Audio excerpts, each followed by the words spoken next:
মাঝে মেঘের আকার হইতো, কষ্টগুলা বৃষ্টি হইয়া ঝইরা যাইতো।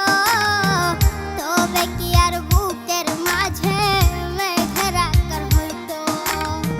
কষ্টের তোরে বাইয়া আমি করি কষ্ট অনুভব, কষ্টের তোরে বাইয়া আমি করি কষ্ট অনুভব।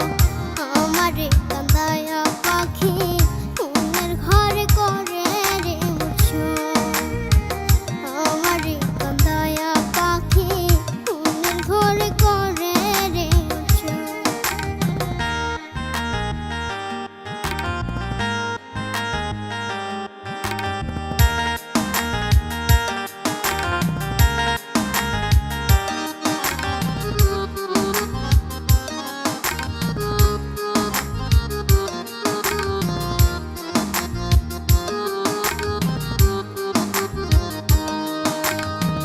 যদি রাগটা ঠোঁটের কোণে আহার খায়া তুমি পেন্ডালেতে বাঁধা বাসা